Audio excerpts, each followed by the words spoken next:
Have you ever been interested in the idea of a stealth game all about Gollum from Lord of the Rings? I never even thought about it until I saw news of this game and thought, that sounds pretty neat. I'm gonna have to try that one out. Well, I did. And now I can tell you whether it's as interesting as we thought it was, and give it a final rating for the bar. So stick around. You're gonna want to see this before you get the game for yourself.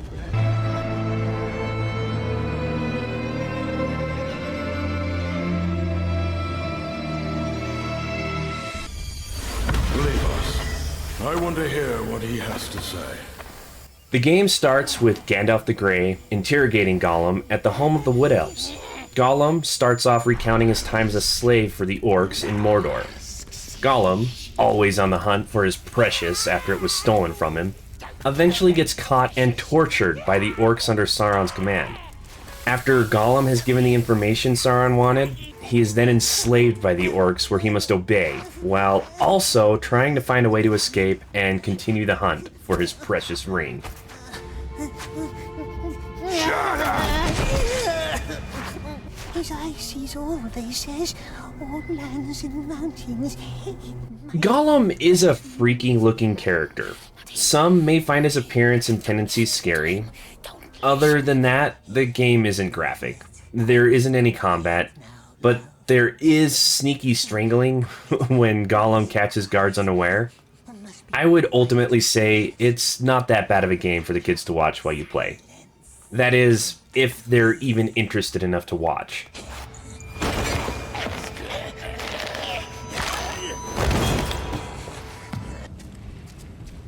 We're too far away. Lord of the Rings Gollum is very heavy on stealth and parkour. The stealth mechanics weren't the best. While sneaking around, sometimes there will be tall grass to hide in, or shadows in front of guards that they can't see in. I would say the worst part about it was the constant memorizing and waiting on the path of the current guard in front of Gollum. The wait time really drags on. If the guard didn't have a helmet on, Gollum could sneak up behind and take them out, so I wouldn't have to wait long in those cases. While sneaking around, sometimes it was hard to figure out the correct path, with a lot of guards moving around simultaneously. If I happened to get seen, the enemies would come at me, but if I managed to sneak underneath a carriage or something, they would soon forget all about it and go back to walking around. The enemies apparently aren't that intelligent.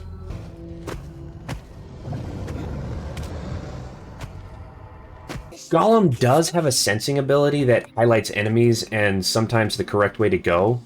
The correct path didn't show up all the time as the game moved forward. I saw it less and less. Because of that, I did end up getting lost and confused quite a bit.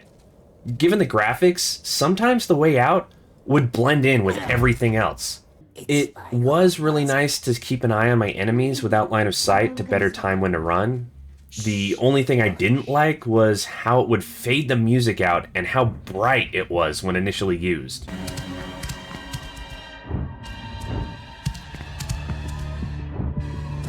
One thing I really found fascinating was the choice system in the game. Gollum is the alter ego of Sméagol, both of which live in the same head, so throughout the entire game, they are talking to each other. There were times when I could decide who would answer a question, and for the big choices, I would have to pick who to go with, but the other one would argue against that choice, opening a multiple choice minigame. I would have to argue the point for my choice, and it was possible to lose the argument, so it didn't always go the way I wanted. It hasn't been following us, has it? It likes us. Look. Look.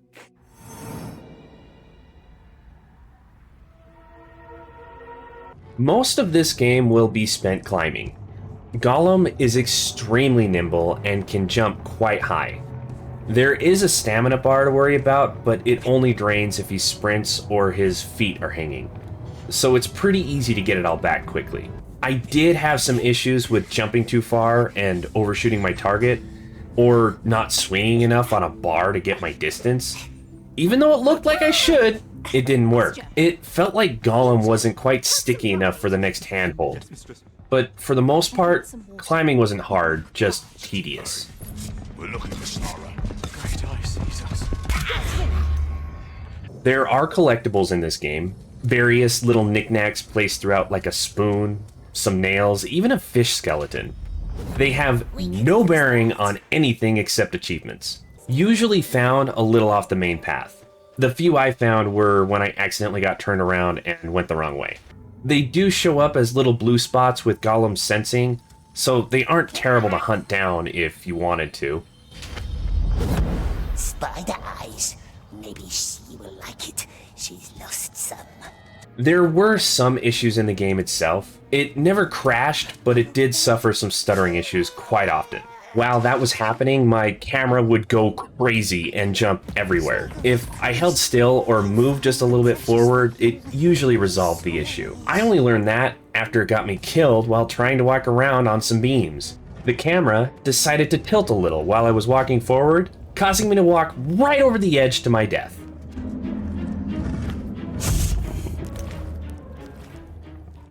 Like I said, this was a simple game, not a lot to it, and it didn't feel like it was finished, especially for the asking price. Overall, it felt very underwhelming, and it was hard to stay awake while playing. The consensus during the live stream was that chat was far more entertaining than the game itself. But hey, let's get the ratings in to see how well it did. Visually, this game was not great. The characters moved weird, and the environment didn't look very smooth. It's getting a 1. The story wasn't very captivating either. I found myself ignoring most of the dialogue, waiting to move forward. The only time I really focused was when Gollum and Sméagol were arguing. That's another 1.